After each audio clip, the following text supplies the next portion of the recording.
जब मैं राजनीति की शुरुआत में यहाँ आया था, उस समय जनेश्वर मिश्र जी,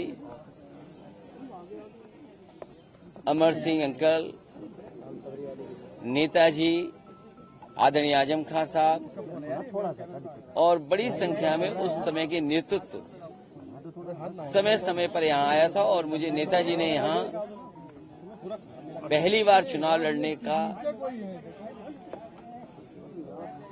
फैसला लिया था। और वो दिन है आज फिर मैं जनता के बीच में जा रहा हूँ। कन्नौज की जनता ने उस समय भी आशीर्वाद दिया था। मुझे उम्मीद है कि इस बार भी कन्नौज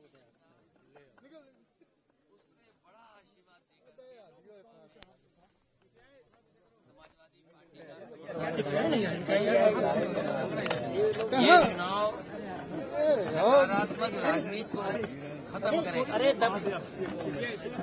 ये कन्नौज का चुनाव लगातार नकारात्मक राजनीति निकाल दिया लगा को खत्म करेगा और जो कन्नौज की पहचान रही है, खुशबू, सुगंध, खुशबू की, मोहब्बत की, प्यार का, एक बार फिर कन्नौज के विकास के लिए, कन्नौज के लोगों के सम्मान के लिए और कन्नौज की पहचान के लिए, क्योंकि कन्नौज का इतिहास बहुत शानदार रहा है। उसने अपना न केवल भारत में बल्कि दुनिया में स्थान बनाया। यहाँ के लोगों की मदद, यहाँ के कारोबार, यहाँ के लोगों की खुशहाली के लिए, और जो विकास रुक गया है, जो विकास थम गया है, जिस विकास को जानबूझ करके बीजेपी के लोगों ने इसलिए रोका क्योंकि समाजवादियों ने वो काम शुरू किए थे। बीजेपी के लोगों ने नकारात्मक राजनीति की। उनकी भाषा, उनका व्यवहार, उनका काम करने का तरीका, बीजेपी के लोगों ने न जाने कई बार, कितनी बार लोगों को अपमानित किया है। यहाँ की जनता एक बार फिर प्यार, मोहब्बत, मिलीजुली संस्कृति, आपस में भाईचारा, उसका दौर शुरू करेगा। कन्नौज की जनता के लिए क्या संदेश रहेगा?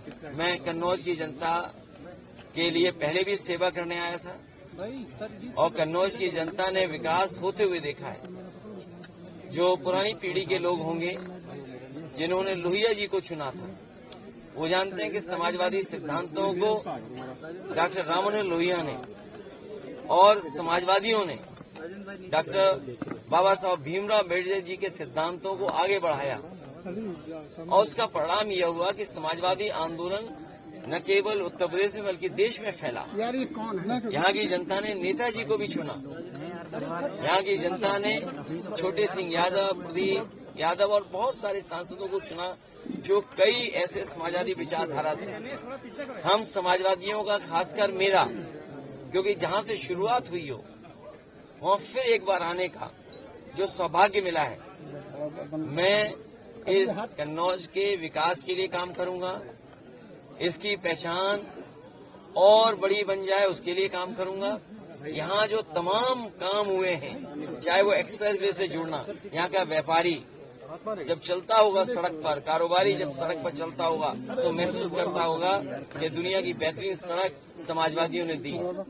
यहाँ पर जो बिजली का विकास है, चाहे सब स्टेशन बनने हो या तार या डिस्ट्रीब्यूशन में या जो जनरेशन में काम हुआ, वो समाजवादियों की देन है। काली नदी पर पुल, गंगा पर पुल या अन्य पांडु नदी पे पुल, साई नदी पर पुल या और नदियों पे जो पुल बने हैं, केवल कन्नौज जिले में नहीं, इटावा जिले में या औरैया जिले का हिस्सा हुआ और चाहे आपका कानपुर रसूलाबाद का हिस्सा, इसी कन्नौज में मुझे याद है हवाई पट्टी बनी थी रसूलाबाद क्षेत्र में। एक बार केवल हवाई जहाज उतरा। सोचो बीजेपी की नकारात्मक राजनीति का दौर कि जो हवाई पट्टी रनवे बना रसूलाबाद में, उसमें केवल एक बार हवाई जहाज उतरा और हवाई जहाज दोबारा नहीं उतर पाया। इसी कन्नौज के बगल में गंगा के उस पार जो रनवे बनाया गया था डिफेंस के लिए, वो इसलिए बनाया था कि इमरजेंसी में अगर कभी जरूरत पड़ेगी तो यहाँ पर फौज को, एयरफोर्स को मौका मिलेगा अपने फाइटर प्लेन उतारने के लिए। और अभी कुछ दिन पहले आपने वो नजारा देखा होगा जिसमें हरक्यूलिस, सुकोई और तमाम एयरफोर्स के हवाई जहाज उस पर उतरे थे और उन्होंने अपनी एक्सरसाइज करके दिखाया था। ये गंगा पे पुल 8 लेन है और मुझे खुशी है इस बात की कि जिस समय ये पुल बन रहा था बहुत सारी और संस्थाओं के अधिकारी आकर के देखते थे कि आखिरकार बारिश में कैसे बन रहा है। अक्सर बारिश में काम रुक जाता था। 8 लेन गंगा का पुल, आप जहां से मां गंगा शुरू हुई है और जहां तक मां गंगा है आखिरी जगह तक, अगर कहीं 8 लेन का पुल बनाओ, सबसे पहले समाजवादियों ने 8 लेन पुल बना करके इसी कन्नौज को जोड़ने का काम किया था। भाजपा सांसद